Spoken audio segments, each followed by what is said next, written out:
Welcome to the Aegance Offscript Podcast, where we talk to industry leaders who share their stories, insights, and lessons, unfiltered and unscripted.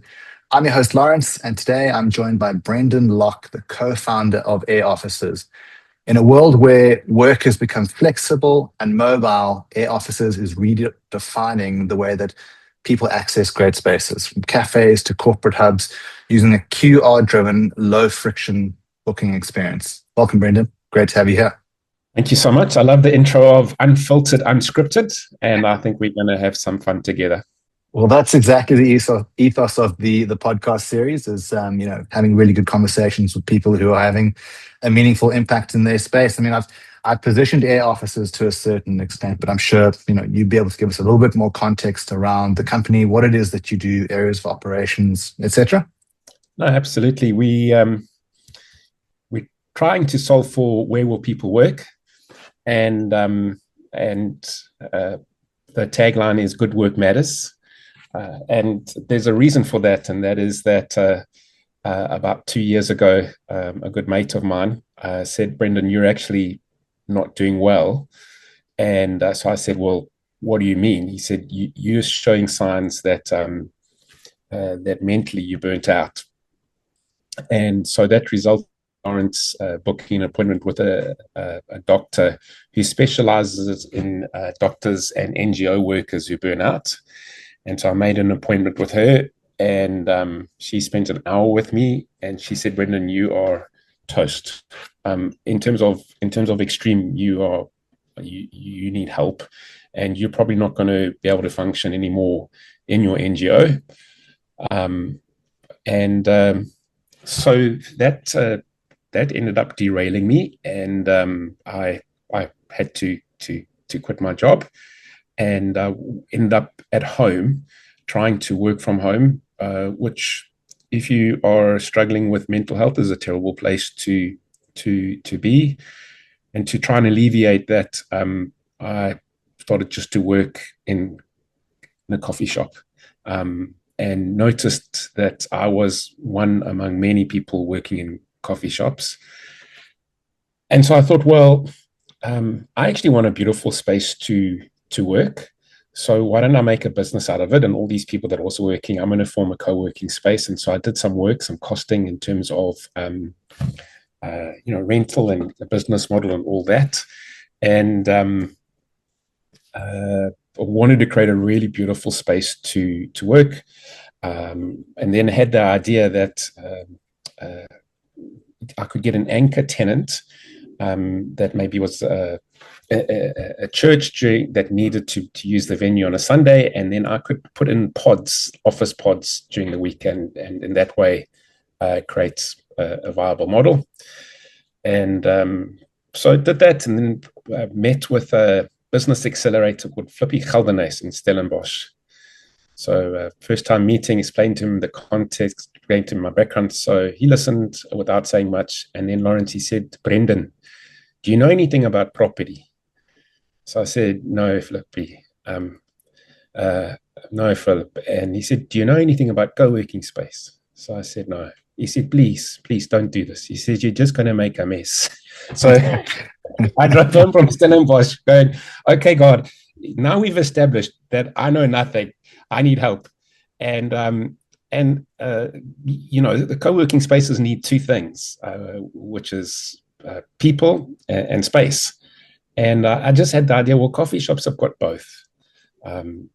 And so I thought, well, my idea was for pods. Why don't I explore putting pods in coffee shops? And at that stage, because I came from an NGO background, I started to listen to all types of entrepreneurship YouTube clips, mostly Y Combinator, that type of thing, and read as many books, the 0 to 1, Peter Thiel, blitzscaling, everything that I could learn on. And I came across the founder of Waze, an Israeli guy, as such an amazing story. His tagline is, fall in love with the problem, not the solution, the problem that you're trying to solve. And he said, this is the story of every founder, is that they come up with the idea. They think the idea is a great idea. Then they tell their friends validate the idea. Then they spend money building the tech. and then it doesn't really produce money. So then they spend more money on marketing. And he says, like, just stop it. Actually, you can validate your idea before you spend a single cent on dev. So where I'm based in Durbanville, there are 5 coffee shops together, Seattle, Kauai, Bootleggers, Woolworths, and Avida, and now a Plato's as well, and Starbucks. And so I just sat there and I had about 200 interviews. I would sit there, have a coffee and say, do you mind if I ask you a question? Why are you working in a coffee shop? What would you add? And they all said, we love working in a coffee shop. They all had different reasons. But the one thing we wish we could have is when we're on a Zoom call or when we needed to have a professional meeting, we wish we had privacy. And at about a 95% validation rate, I was quite surprised. I didn't say, do you want pods? I asked the question the other way around, what would you like? And one of the guys that I asked said, I actually know the owner of this V-Day, and he owns quite a few. And so I phoned Tom from Coops Holding, and they own 14 V-Days. And I said, hey, I'm thinking of putting pods into coffee shops to solve this problem. He said, I love this idea. Can we meet tomorrow? So we met the next day. He said, great. What's the business model? So I just made an Airbnb business model. I said, well, we'll take 15% and you can take the rest. And he said, great, let's go for it. So then I'd done some homework around pods, and so knew some of the pricing. And one of the people that we went to are the suppliers of beautiful pods from Finland called Framery. And they said, Brendan, I think this idea's got traction. We'll put in the pods for free for 4 months and you can do your trial. So we built a simple scan to book and trialed it in Vida E Durbanville, and it worked. And at the end of the trial, the director said, we love it. You can roll it out into our Vidas, but you have to pay the CapEx cost, not us. And Lawrence wasn't financially viable at that stage to do that. And then the CEO said, oh, but by the way, there are Vidas with boardrooms. And so Riverlands Mall was one, Seaside, Somerset West, quite a few. And so their system was there was a scanning code, you would mail them and then say, is it available? And so we had a straightforward scan to book. And it just worked in terms of implicitly or intuitively, people just scanned and booked. There wasn't marketing spend. We just created some scan to book table talkers, and it worked from day one. And then since then, Bootleggers and Kauai have joined, as well as some independents. So that's something of the story. That's amazing. I mean, what a fascinating story. And what is the time frame from leaving the NGO to today? How long has it been? So I think it's 3 years, but I started work. I wasn't able to work for, I reckon, about 2 years. And what I mean by not able to work, Lawrence, is the mentally not able to have a normal conversation or have engaged in a normal business transaction. And so, it's one thing to be unemployed, but it's another thing to be unemployable, where you are not able, because of your mental condition, to work. It's a deeply distressing place to be. And so the tagline, good work matters, is not just, oh, that's a nice tagline. It's for me, understanding that actually just the privilege of waking up in the morning and being able to work is, for me, such a privilege, because I lost that. And when you lose the ability to work, you lose something of your identity as well, because you sit at home all day, and it's a very difficult place to be. And then part of Good Work Matters is that for most of my life, I've served in the marginalized and the poor communities, and job creation is front and center of what I do. And so I just think there's a beautiful confluence or joining together of two Good Work Matters happening there. Yeah. So I suppose it's relatively youngish. I mean, you've clearly made some really nice strides in the period that you've been operating. But if you were to be explaining your long-term vision to an investor or to a partner, I mean, what would you say the North Star is that's sort of guiding your decisions for the business? Yeah, I think that's a great question. So yeah, we essentially launched in March. So I think that's 6-7 months. So absolutely, we're a little puppy, nascent, whatever the stages of the founder. We're right at the beginning. The thing that we're trying to solve for is, where will people work?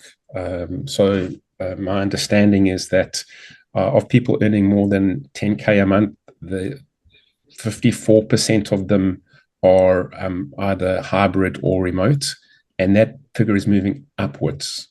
And intuitively, it makes sense as well.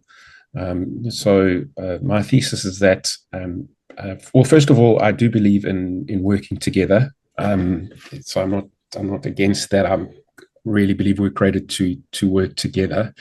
But I think what AirOffices offers is a third solution, as opposed to, well, you can work in our office or you can work at home.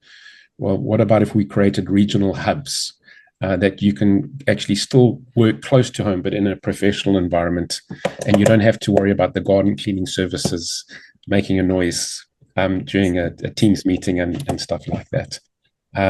So that's what we want to do. We want to solve for, where will people work, and I think the revenue streams that we are seeing in terms of, well, what's our North Star, it would be number of people actually booking and using the platform to book places to work, and then an interesting one would be, that goes with that, would be the number of people that we help get employed, not necessarily in AirOffices, but because of the finances that AirOffices is able to put towards NGOs that are involved in job creation.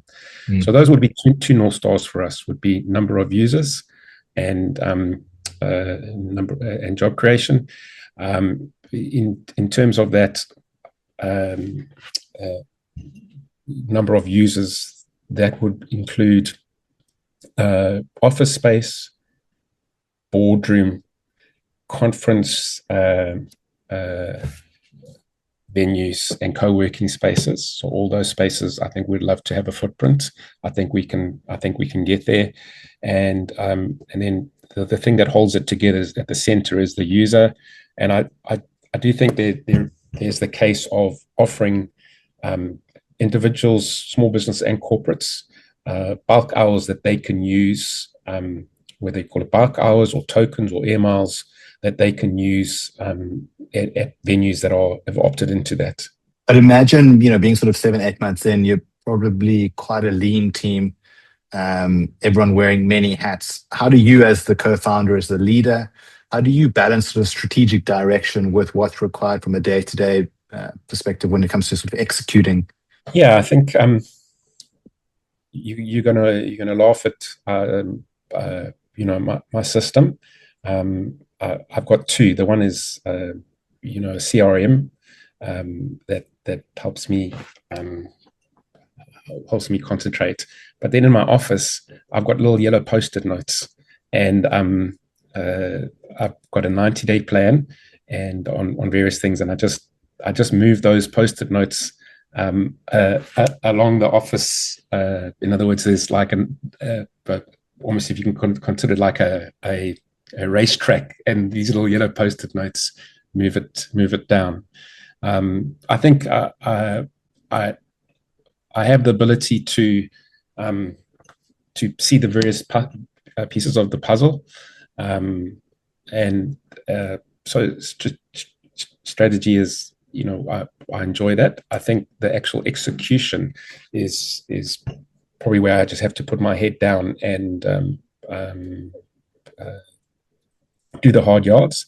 And so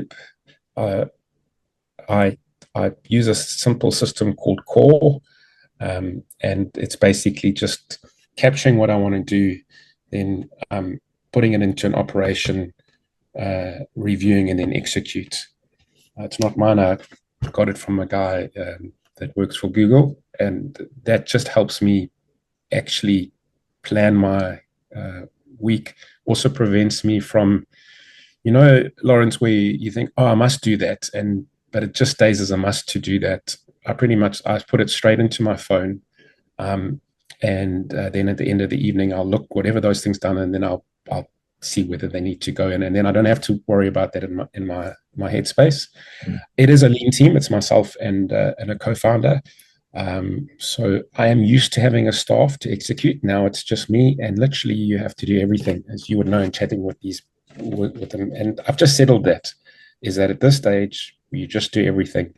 And it was interesting. I was chatting with the CEO of one of the coffee franchises, and he was just telling me how tough his job is. And you just realize, well, whether it's just one of you, where you do everything, you think, well, when we get to X size, it will become easier. And, it's tough. So I've settled that, and we just put our heads down and go for it.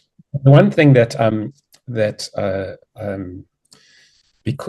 because I've led an organization before and I did the grind, I take myself a little bit less seriously this time. And during the day, I'll schedule some exercise, I'll go for a swim, I'll cycle. And even that means I don't get to some of the things that I need to get to. I kind of break that pressure of, for a startup founder, you just got to put in the grind, 12 hours a day or 16 hours a day. And I'm just go, I'm not going to do that. I'm actually going to deliberately actually enjoy this process as best as I can. Not wait till we get to a certain point and then enjoy it. Yeah, I mean, I think you've got to do what you've got to do with what you have in front of you, right? If it's just the two of you that are operating, you need to get feet on the ground, go meet people, find the new spaces. But then there's also driving the business forward from a strategic perspective. I think the example you mentioned about chatting to a CEO who was saying that he's also very busy. I think as you get bigger, your challenges just become bigger as well, right? Yeah, no, absolutely. Yeah. So, I mean, in terms of your posted process, you do what works for you. What are the metrics that you're looking at on that sort of that racetrack? I mean, what are the signals that you're paying very sort of close attention to that are giving you an indication of progress? So, building a marketplace, as I told you, this was the story and it just unfolded. I didn't intentionally go, well, what business are we going to do? It was really just through a series of circumstances. And then I discovered that building a marketplace is the dumbest idea ever. And it's exceptionally difficult. But it is what it is. And so, the thing that we need to build is supply. And so actual venues onboarding is really, really key for me. What is positive, one of the signals is I track how long it takes to onboard from that first phone call to an email to a proposal. So I've started to, and A, in terms of the friction points, and B, in terms of the time. And I'm starting to see that that process is reducing, just because, like all things, whilst everyone's joining now are still early adopters, they're not the first adopter. So, for example, bootleggers, our last onboarding was a conversation plus an onboarding link and then live, and the whole thing probably took about 2 hours. So that would be one, venues would be a metric that we are tracking. The second one would be number of users and the growth of users. And then very importantly, repeat users.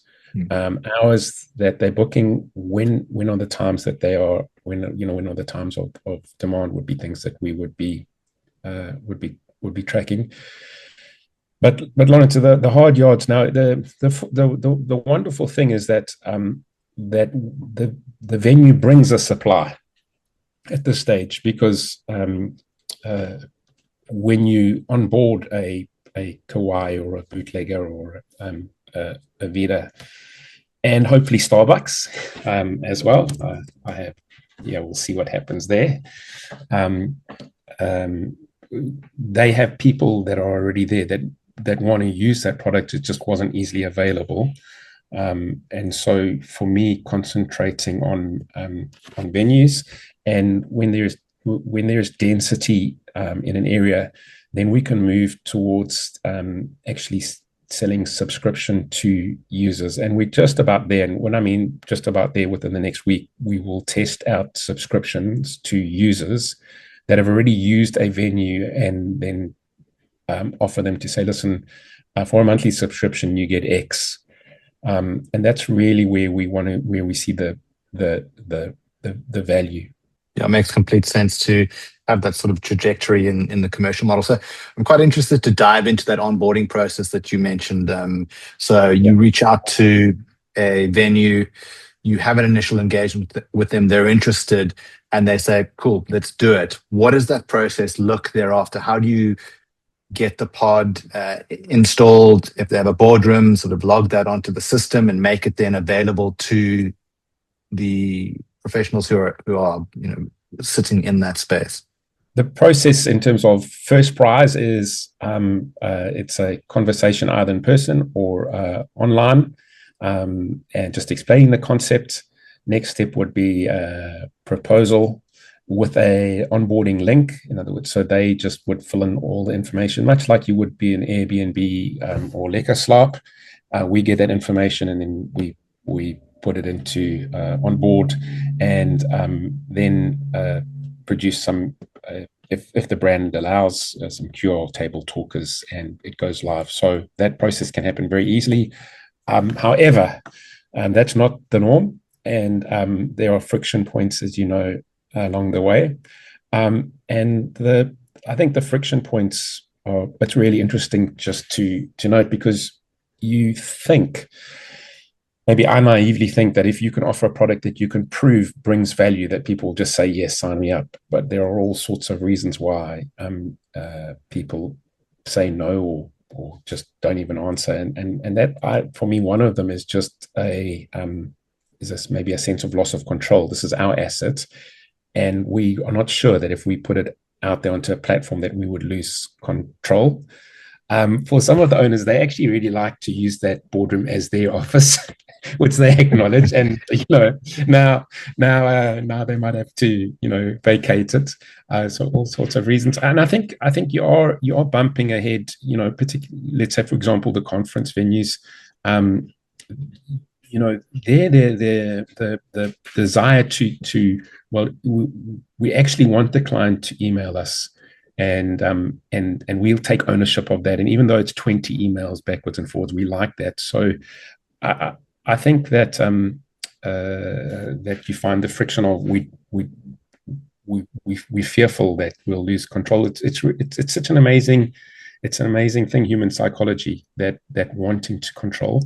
The one which also surprised me was that when you introduce it to let's say, an events manager, I think they think, well, if I could lose my job because this is really doing a great job, it's doing 95% of the work that I'm actually paid to do. So that's a threat, and so sometimes you get stuck where you're not actually speaking to the decision maker. So those are some of the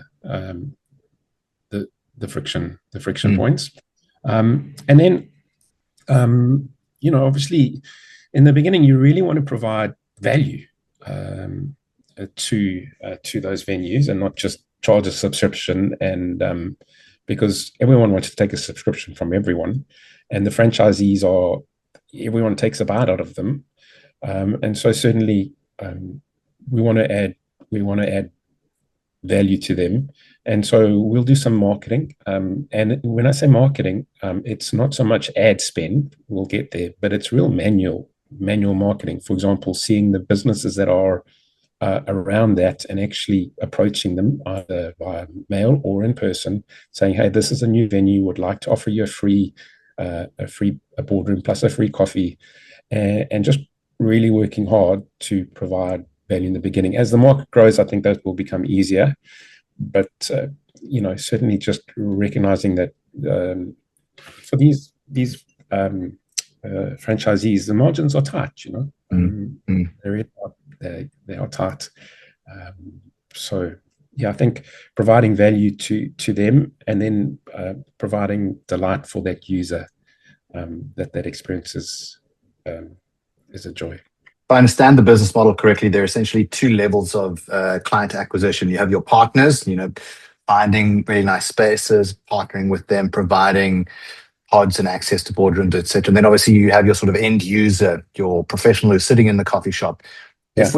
If we chat about the sort of the partnership model first, are you at the moment approaching franchisees only, or are you also approaching the sort of the head office, the franchisor?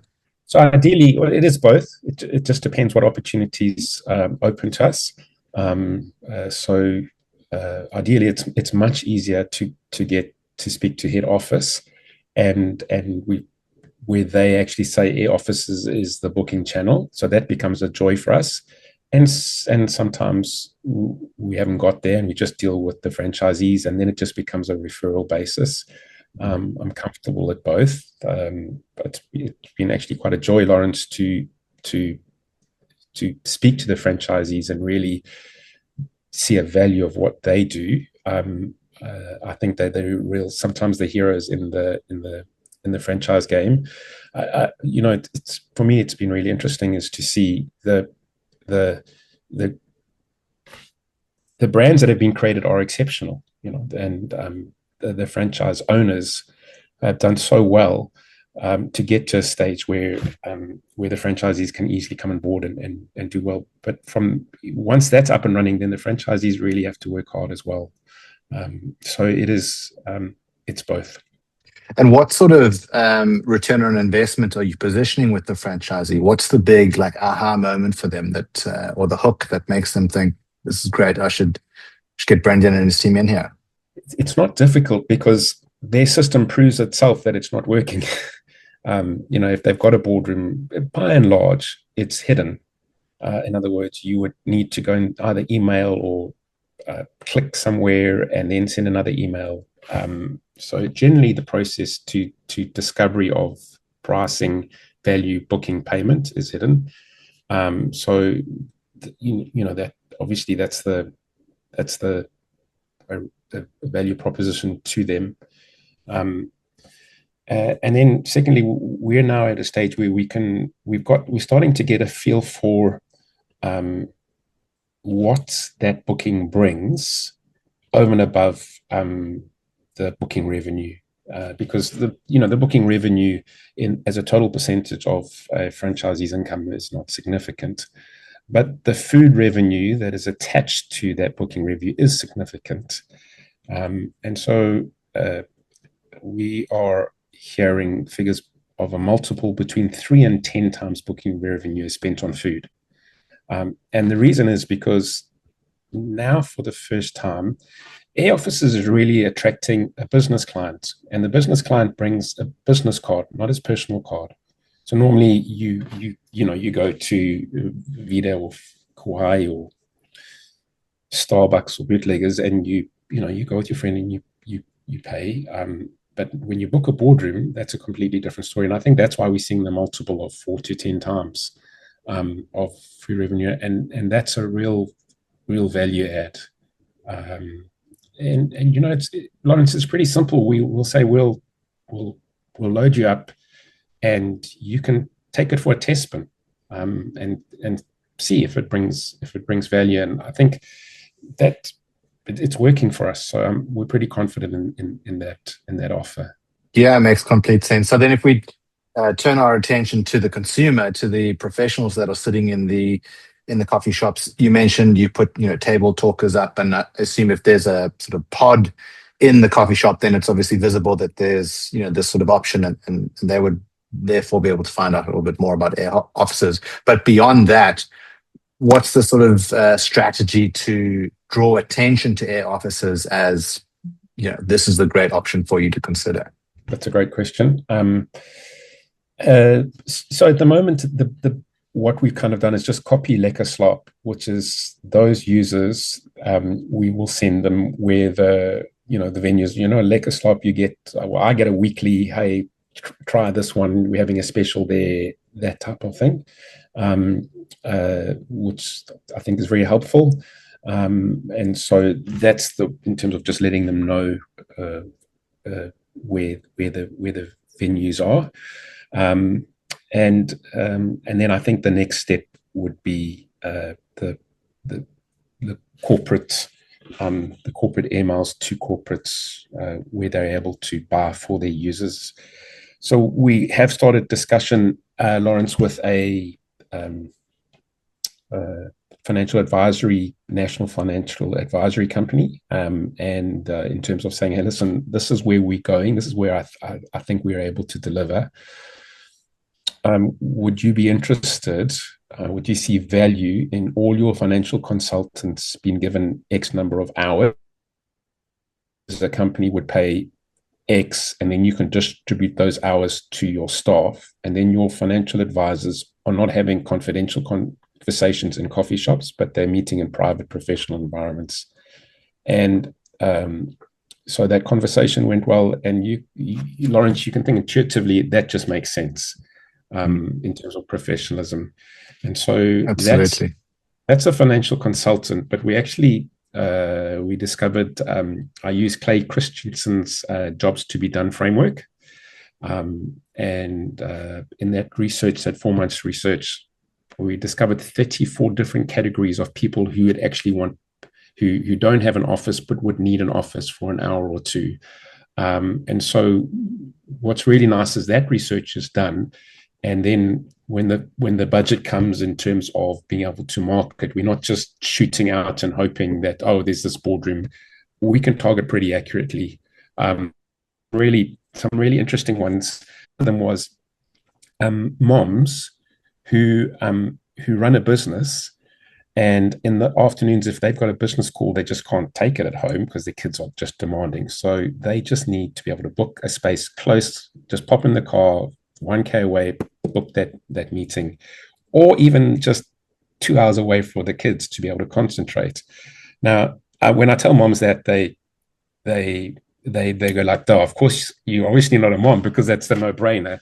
But all that to say that I think we've done really some great research on the types of people that will need that space. But lots, Lawrence, as you can tell by my answer, lots of work to be done there. Well, I mean, I think defining those ICPs, so those ideal customer profiles, is crucial. It sounds like you've taken that first step. Now it's just about defining how exactly you're touching those ICPs, how exactly you're reaching out to them, and then I suppose pushing play.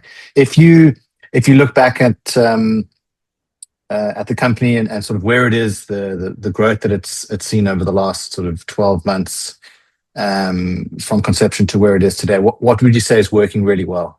I'm actually just exceptionally surprised that that the concept of a scan to book private office space is working. That was the original idea of trying to solve for that. So I'm very grateful for that. It's actually only been about 8 months, and to be reached out to by Starbucks for me in such a nascent stage, those are exceptional signals. Early days, but that to have the trust of those brands for me is both surprising and a great joy. And on the flip side of that question, what's not working well, or rather, where are the friction points that you need to address in the next sort of 3 to 6 months? I think the friction points are the exact same of every good idea that seems to be working. So the proof of concept is there. People actually want to pay, to rent a space. That's there. And we're delivering value to the boardroom owners. The big gap that every founder needs to do is, well, can you turn that into a business? Is your model, is it sustainable? And whilst of course we see some hero successes, by and large, I'm guessing that's a 3 to 5 year journey. So the friction points are the classic ones of, well, you have to be the sales guy, the marketing guy, the media guy. and the tech guy, and you want to build a you want to add to your tech, but that's going to cost you money. Like, do you spend the money? Do you do revenue share with the tech company? Is it, when you do revenue share early on, you giving away value too early? Just all those, just the classic things that founders come across. I'm just really grateful that we've got paying customers. So that's that for me is the big thing. Yeah. So it's an unfolding story, Lawrence. We are there's enough signal to keep going, but certainly there's a lot of hard work to actually make this in a business. And if I'm on season 3 or 4, it means that we would have done well. if I'd never appear again, we know that AirOffices was a great idea, but it didn't quite make it. So yeah, those are and they are, I guess for someone who's done it before, they wouldn't be that stressful. It would come naturally. But for when you're doing it for the first time, it is stressful because you just are not sure how revenue share models work, and you sometimes just don't have the wisdom around building a really solid commercial model. I think one of my superpowers, Lawrence, is that I know I'm not the sharpest pencil in the room, so I just ask for help. Cape Town has just got some outstanding people that have helped me in terms of just advising every step of the way, and so that's been super, super helpful. Yeah, and I think there's a lot of goodwill towards guys who are trying to start found ventures in terms of, hey, let's hope this one succeeds. Yeah. Talking about season 3 or 4 of the podcast series, if we look that far ahead into the future, let's say in the next sort of 3-4 years time, where do you see AirOffices? What does that future look like? Yeah, I would hope that we would have captured a significant portion of that hybrid remote community. I would hope that we'd be market leaders in that. In other words, that when you're looking for a place to meet or to work, your first thoughts are AirOffices. And maybe 3-4 years, that's perhaps being a bit unrealistic, considering Lekker is like 13 or 14. So maybe let's reduce that to a more realistic thing, to say maybe 20% of that market is aware that there is an option called AirOffices within 3-4 years. Would for me be a great joy. And Brendan, if our listeners and viewers want to reach out to yourself and your business partner at AirOffices, find out a little bit more about either becoming a partner or becoming a consumer, what's the best place for them to do that? I think the best thing is for me just to pop a Calendly link into your to you, and you can pop it into the notes, and then I'll also pop my mail address as well, Lawrence. Amazing. Well, Brendan, thank you so much for joining us on the podcast. It's been super interesting hearing a little bit about your decision to start the company and the challenges that you've experienced over the last 8 months. It sounds like there's some really good trajectory for the company, and you're making some really positive steps in the right direction. So thanks for your time, and wish you all the best. Yeah, brilliant, Lawrence. Thanks so much. It's been a real delight to chat with you. That's it for today's episode of the Aegance Offscript Podcast. If this conversation sparked something, a thought, a question, or a new way of seeing your own business, like the video, subscribe to the channel, and leave a comment down below. We'll catch you on the next one. Cheers.